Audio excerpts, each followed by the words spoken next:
World War II has provided many fascinating stories. The battles on the Western Front indeed offer captivating narratives to study. This time, we will dive into the epic clash between American Sherman tanks and German Panzer tanks. What is the story behind it? Watch the video until the end. The Battle of Arracourt took place near the town of Arracourt, Lorraine, France, between the 18th and the 29th of September 1944, during World War II. This battle was an intense tank duel between the German and American forces. The United States emerged as a winner, defeating over 200 German tanks, including Panzers. The battle was like a miracle, as the dominant Sherman-equipped American tank forces with 75mm caliber guns successfully overcame the German tank forces, consisting mostly of Panzers and Panthers. In September 1944, the American forces made significant advancements throughout France. Adolf Hitler then ordered his troops to counterattack the Third Army of General Patton, which was attempting to seize control of France. This is where the Battle of Arracourt broke in. The tank forces of the 4th Armored Division of the U.S. Army faced with the veteran tank forces of the German 5th Panzer Army. The Germans had the advantage in terms of troop and tank numbers, believing they could achieve a fast victory against either Combat Command A or C of the 4th Armored Division. The German 5th Panzer Army gathered over 300 tanks, forming the largest tank force after the battles in Normandy and Mortain in July.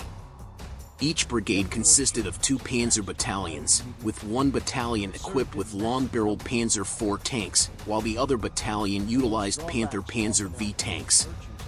The German formation in this battle consisted of 2 Panzer Corps headquarters. They were the 11th Panzer Division and the 111th and 113th Panzer Brigades. Unfortunately, the experienced 11th Panzer Division was lacking in tanks as most of their troops had been lost in previous battles.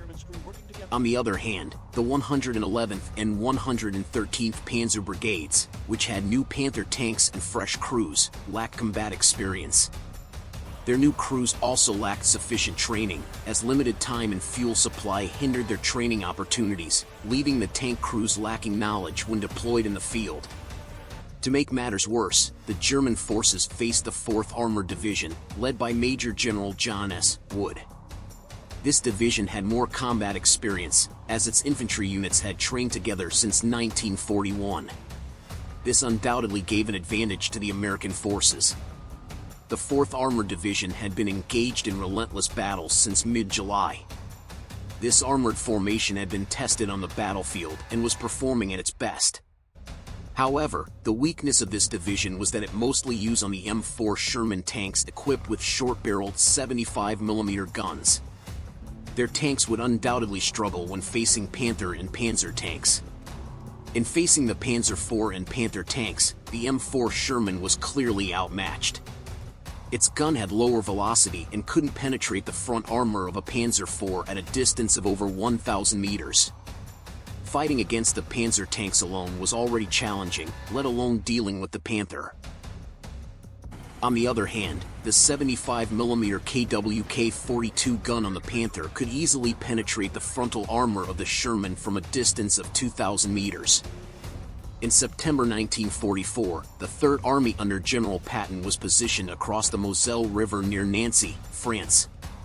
They faced a series of German attacks aimed at reversing the situation and destroying the American forces, which had advanced too far ahead of the 4th Armored Division. These attacks were carried out by the 21st Panzer Division and the 15th Panzer Grenadier Division.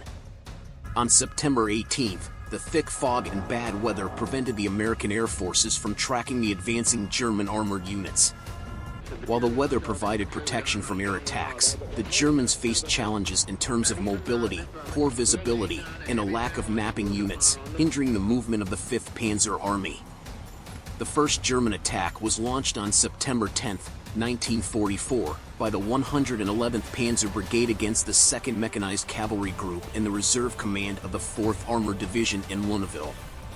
In the fierce battle, the understrength American forces received assistance from the 4th and 6th Armored Divisions.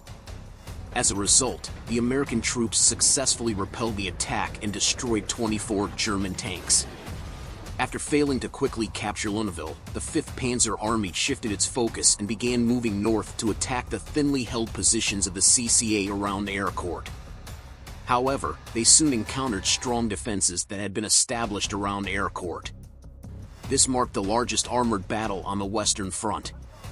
At 7:30 a.m. on September 19, 1944, the German 113th Panzer Brigade emerged from the thick morning fog and launched an attack against the CCA. At that time, the CCA only had one forward company of M4 Sherman tanks and a reserve company of M10 tank destroyers. On the other hand, the 113th Panzer Brigade launched their attack with 4 companies of heavy Panther tanks, 1 company of assault guns, and 2 battalions of Panzer Grenadiers.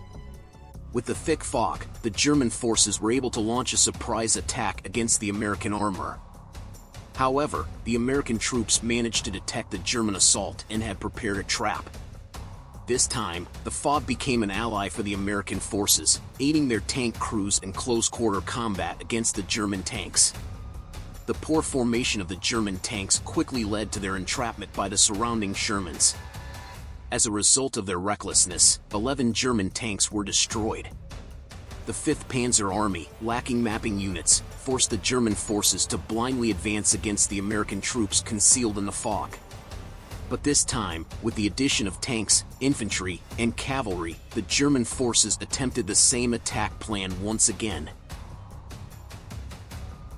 Time and time again, the CCA managed to identify and prepare for the counterattacks.